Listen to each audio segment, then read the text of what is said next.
my name's Adrian Goldberg and welcome to the Week in Politics here on the Byline Times podcast. The Byline Times is what the papers don't say, what radio doesn't report and what telly doesn't tell you.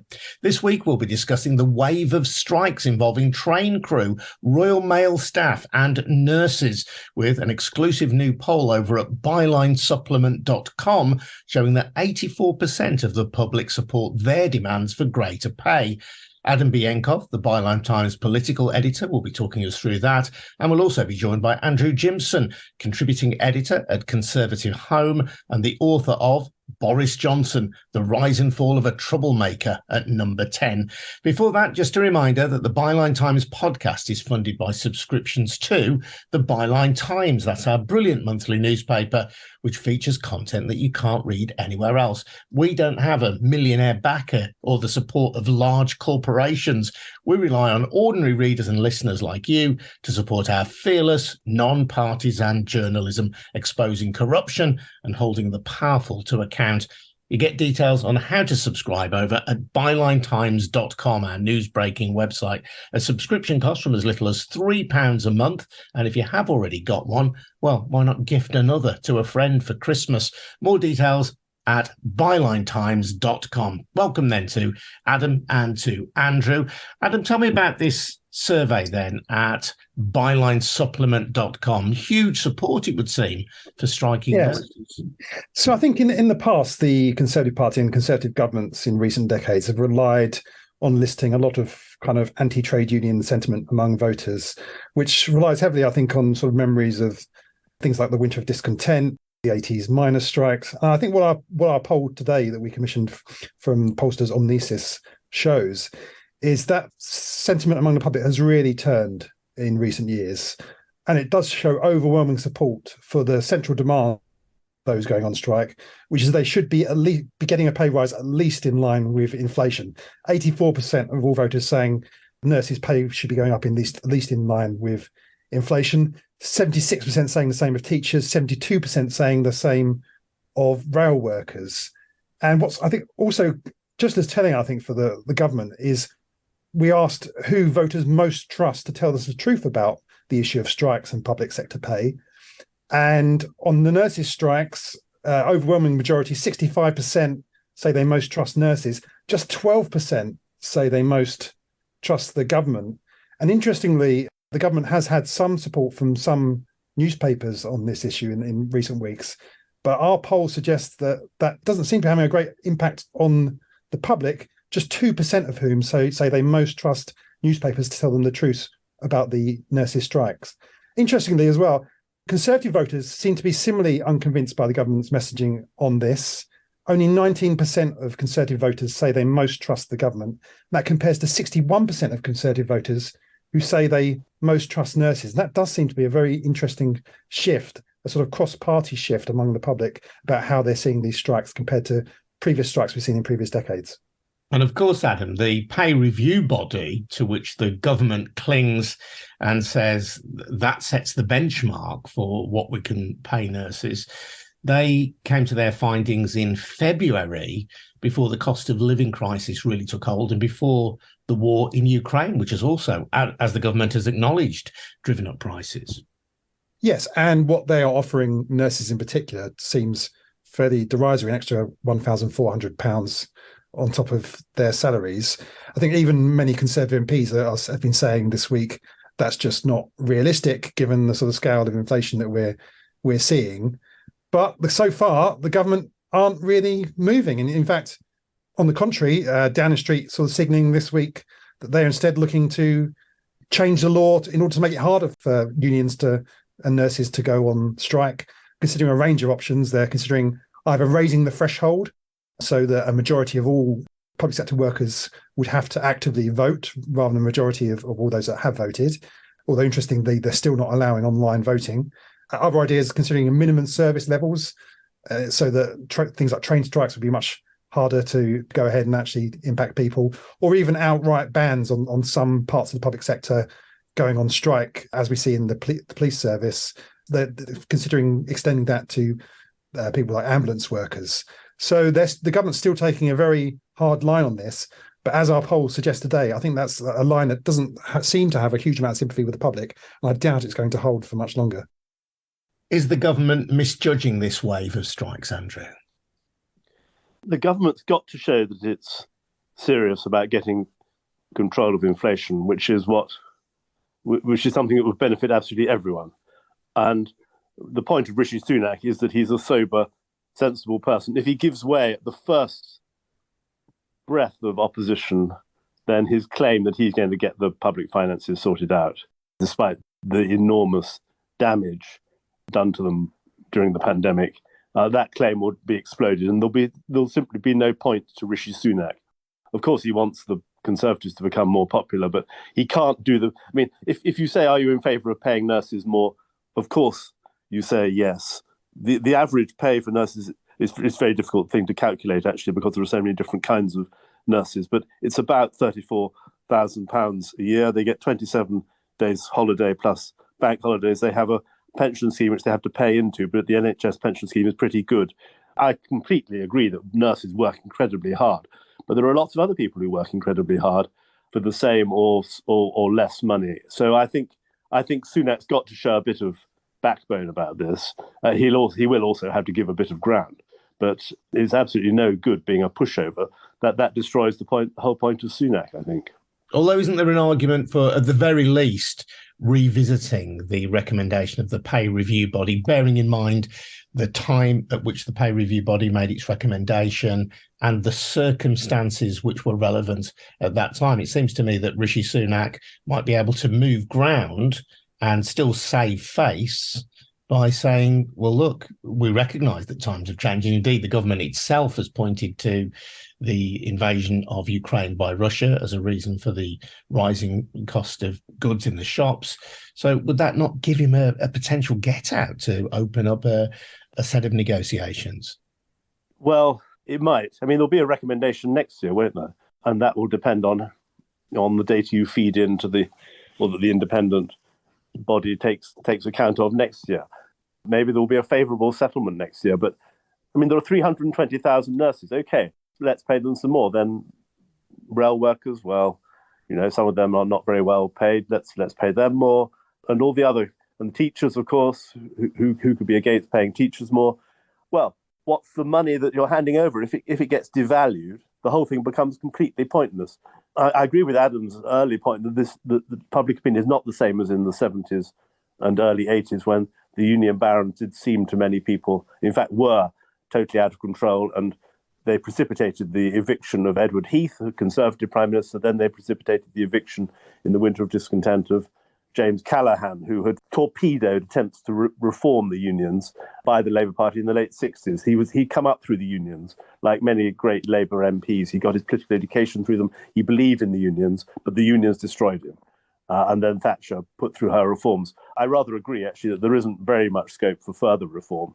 The reforms that Thatcher did cautiously and effectively, which were entrenched by preparing carefully for the miners' strike and winning that incredibly bitter conflict in 84 to 85, far worse than anything that's happened in these recent troubles. And then the whopping dispute in 86 when the print unions got smashed to smithereens. So we do live in a completely different, the framework is completely different now, even though there are echoes, and even though inflation, of course, always precipitates problems. One other key difference, though, Andrew, compared to the 70s and 80s, is the reality of Scottish devolution. We've seen the Scottish government directly negotiating with nursing unions. They've come to a deal, so there is no nursing strike in Scotland. We also have Scottish ministers talking about an increase of a penny in the pound on income tax, and the money raised being ring-fenced, hypothecated, purely to pay for the NHS. So we now have a situation where people in one part of the United Kingdom can see a resolution to a potential nurses' strike, and they can see that resolution lies with higher taxes. And so there may be people in England and Wales and Northern Ireland are looking at Scotland and saying, well, why can't the Westminster government do the same? Yes, by all means. I think the Labour Party at the moment is quite cautious about saying, yes, we'll put up taxes at Westminster. But of course, lots of people will say, yes, we're prepared to pay higher taxes. that's almost as easy to say as, yes, we think nurses should be paid more. But when it comes to it, I think there would be a political price to be paid for that. And I don't know. I mean, I have no idea how things will play out in Scotland, but the Scottish Health Service has had a lot of problems, and the Scottish government has been concentrating on trying to get another referendum. And I think we would be wrong to think that everything is rosy in the Scottish, or is rosier in the Scottish health system than in the English one.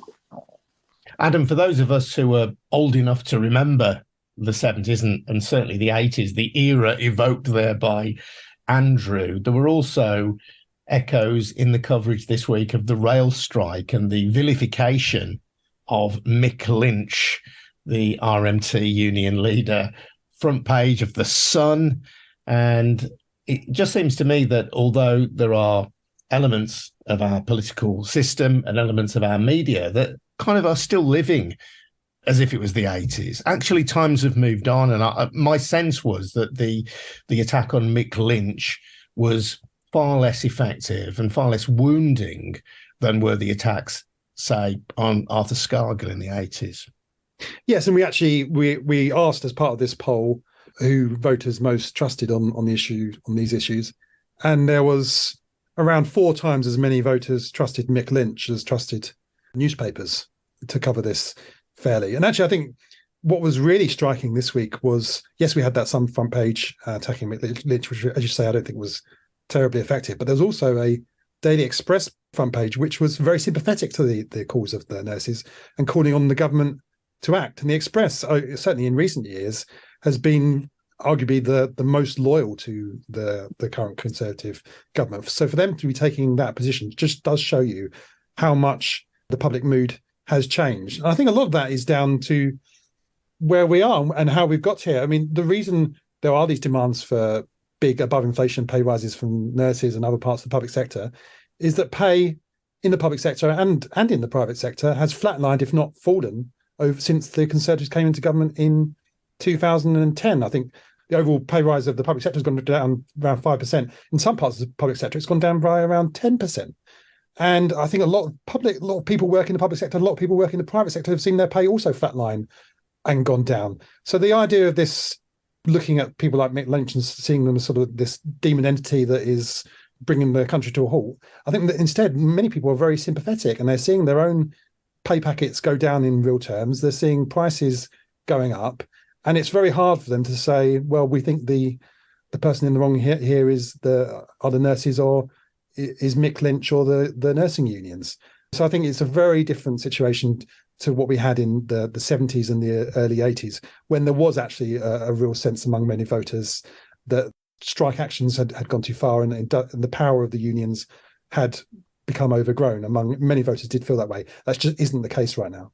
Yeah, and I do wonder, Andrew, whether the Conservatives, in a sense, are fighting the battle of the 80s again and using the tactics of the 80s when we do live in very different times. And whatever the rights and wrongs of strike action in the 70s and 80s, we now have many people who are facing a real terms cost of living cut.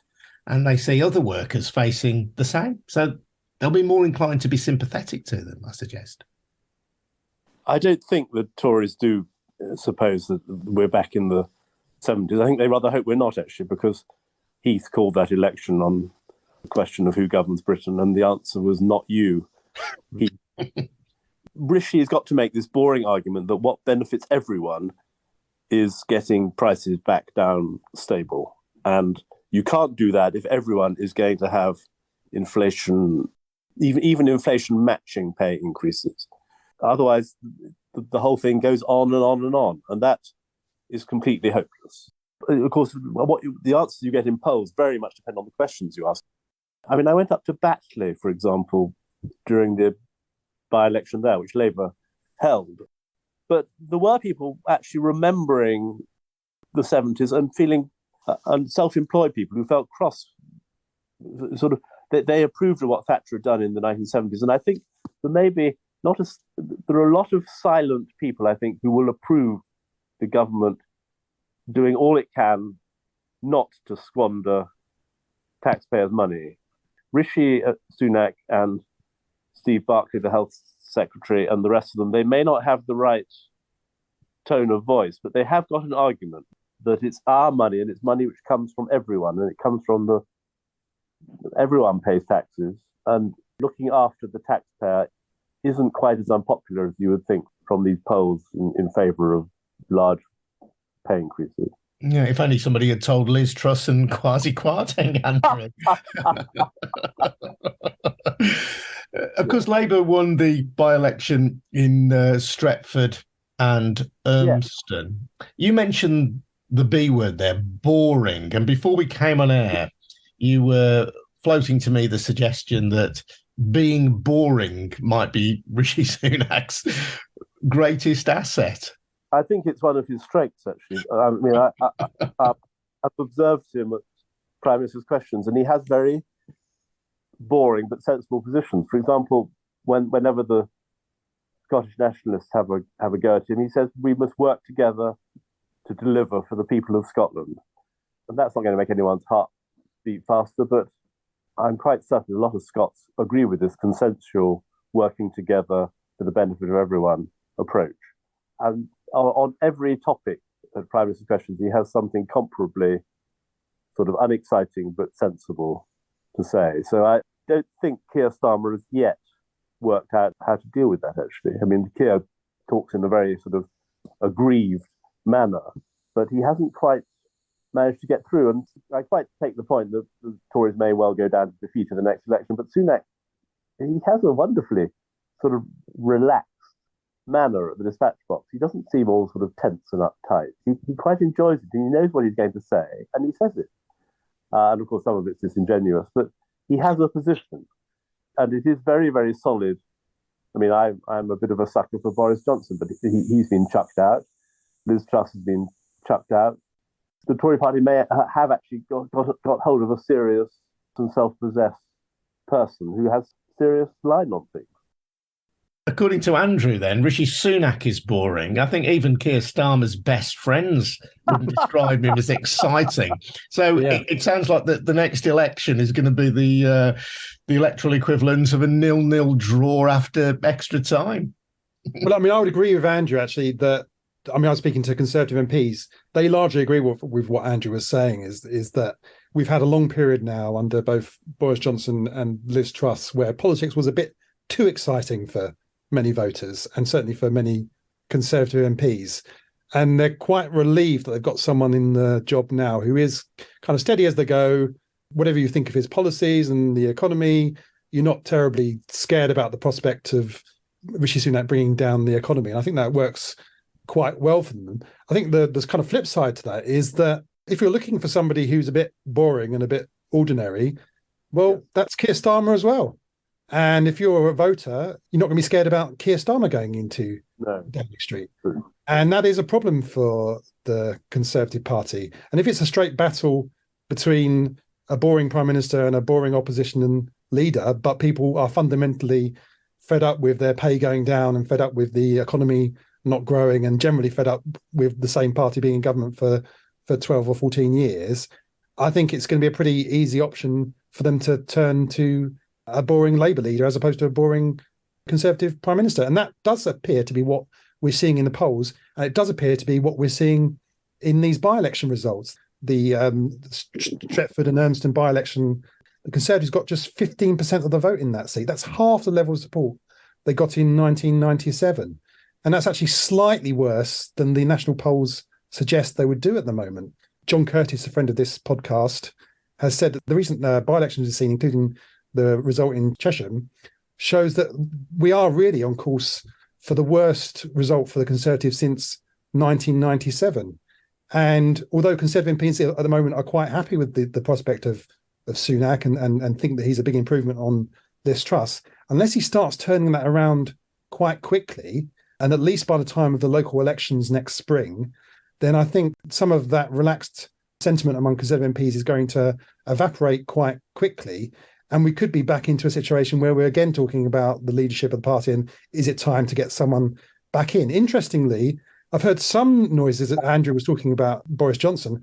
There is still some suggestion we could bring Boris Johnson back And he does still have a sizable support among some Conservative MPs. And interestingly, if you look at some of the rebellions and some of the leaks and some of the attacks on Sunak's cabinet that have come from within the Conservative Party, they have come from people overwhelmingly who remain very loyal to Boris Johnson. So although it may seem quite unlikely that we would see a return of Johnson before the next election, I don't think we should rule it out at this point either.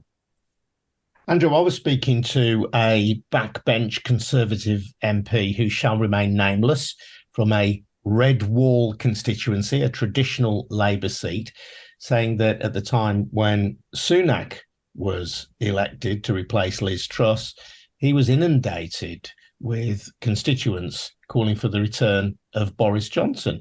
Now, I think any fair-minded and objective observer would have to acknowledge that Boris Johnson is a liar. He's been serially dishonest, yet he still maintains this pull for some of the electorate, at least. And you've admitted, you've written this biography of him and his time in Downing Street, that you're kind of smitten as well. Why is that, Andrew? Why? Well, quite a lot of people are convinced that he's a liar. He certainly has a very cavalier attitude towards facts. Well, he is a liar, Andrew, isn't he? I mean, he is a liar. He's a proven liar. Well, yes, but he also tells the truth. That's the complicated thing about it. He said he'd get Brexit done, and he did. On the Northern Ireland stuff, he wasn't reliable. He gave assurances which turned out to be completely impossible to keep. He's like Disraeli. I mean, Disraeli was in some ways a fearfully unreliable person, but had this amazing connection with the wider public and made people feel good about being Conservative, and connected with the small c conservatism of many Labour voters in Red Wall seats. And that is something which Boris Johnson did amazingly well, and which any successful Conservative leader needs to do. Thatcher did it by different methods, actually. Still found people in Batley who remembered Thatcher with affection, which slightly surprised me. It shouldn't, in West Yorkshire. The fact is that, Adrian, you may have predicted everything that was going to happen since 2015, and actually I did predict the Cameron's election victory, but that was the last thing I got right. I was completely wrong about everything else, including the referendum. I don't think there's a single pundit or indeed pollster who's got a very good track record. So God knows what will happen. I think the Tories would have to be in terrible trouble for there to be a sort of draft Johnson, a serious draft Johnson thing before they've lost an election. After they've lost an election, and when he's got sort of 50 million quid in the bank, then it becomes quite more possible, I think. Yeah. Is there an argument, Andrew, that at least as big a threat as Labour is the Liberal Democrats, particularly in the South and South East, where you may have voters who couldn't bring themselves to vote Labour, but who don't wish to vote Conservative. And the same MP who spoke to me about the residual affection for Johnson spoke to me about the blue wall in the southern half of Britain, sort of south of the Midlands, really, that could do for the Conservatives in a different way. Yes, I think that's possible. And obviously the planning thing is very dangerous for the Conservatives. And also the sort of total, almost complete loss of the young, and the complete loss of young, educated voters. I mean, that's a very grave problem for the Conservatives, and a grave sort of long-term problem, and the terrible housing crisis. I mean, why should you vote Conservative if you have to spend extortionate amounts on rent and have no hope of getting a place of your own? So, yeah, I think that is right. And Tory MPs in the South know that, and they're very windy. Well, of course, in general, they're greatly in favour of building new houses, but they turn out to be almost invariably to side with their constituents and agree that their constituency is not the right place for these new houses to be built. We've spoken before, Adam, about Keir Starmer's problem of not being able to attract support from outside of his immediate camp in his own right, so that we may have people who are disaffected by the Conservatives in the north of England and the Midlands who might vote Labour, in the south and southeast who might vote Liberal Democrat, assuming that neither of them will do too well in Scotland. And he still isn't managing to exceed expectations, is he? He still hasn't got an agenda. He still hasn't got a series of policies that really reach out to the electorate. There was the big constitutional review last week, wasn't there, with Gordon Brown there, which may well include very important innovations in terms of how power has devolved, how cities are run and so on. But that isn't the kind of thing that really gets people excited, I would suggest. No, and I think the reason we saw such huge leads for Labour Party in recent weeks and months is overwhelmingly because of the situation created by Liz Truss, rather than any sudden switch from the Conservative Party to Labour based on the idea that Keir Starmer was the leader they've been waiting for. So it's kind of a negative support that he's managed to secure rather than positive. But, in democracy, it doesn't matter how you get the votes as long as you get them. And if he can win an election by being quite dull and just being more popular than the other guy, then they'll be quite happy with that. But the problem is, Sunak is not Liz Truss, and actually there has been a slight narrowing in the polls in recent weeks, in which those Conservative switchers, some of which have started to go back, because, in large part, because Sunak's own personal ratings are a lot better than the Conservative Party's own ratings. If that trend continues, and Sunak is actually able to drag his own party's reputation back up with him, then it could become a fair bit closer. But there is a wider problem in terms of enthusiasm for the Labour leader. He often does take positions which are very much out of line with his own core support. I think particularly on the issue of Brexit. He was interviewed at the start of the week by Radio 4, and he was asked about rejoining the single market. I think there are arguments for and against rejoining the single market. But he made this argument that it wouldn't help the economy to rejoin the single market. And I think you would struggle to find an economist who would agree with that position. But yet he's sort of taking a slightly disingenuous position, which, it's hard to believe that he actually believes that's the true economic position to take.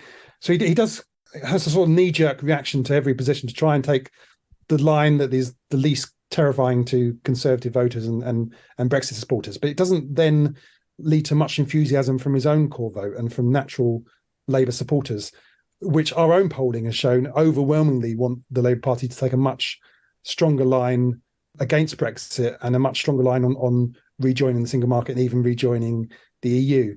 The gamble that he and the Labour Party leadership are taking is that Labour voters don't have anywhere else to go, and ultimately they will end up backing potential Labour government over the current Conservative government. And they may be right on that, but I don't think we're going to see the same sort of levels of enthusiasm for a Starmer government as we saw in 1997 for Tony Blair. One final thought, Andrew. This week we saw yet more tragic deaths in the Channel by people seeking to come to the UK, whether fleeing persecution, seeking refuge in this country, whether seeking to better themselves. And Rishi Sunak has said that people who arrive in this country from what are deemed safe countries, he wants those people to be returned immediately. It isn't always as simple as that, though, is it? I've seen figures suggesting that half of the women from Albania, which is deemed by the UK to be a safe country, half of the women who arrive here, or nearly half of them, are granted asylum because they are regarded as victims of modern slavery. So even in a safe country, we can't simply say those people don't have a right to stay here. If the Tories don't get a grip on this, which they certainly haven't so far, then that's very, very bad for them, because all that stuff about taking back control, it looks totally out of control in the Channel. And the fact that it's out of control in lots of other parts of the world as well is no consolation as far as angry voters are concerned. I was interested in Prime Minister's questions this week. Danny Kruger suggested that the government is going to have to leave or to draft a new version.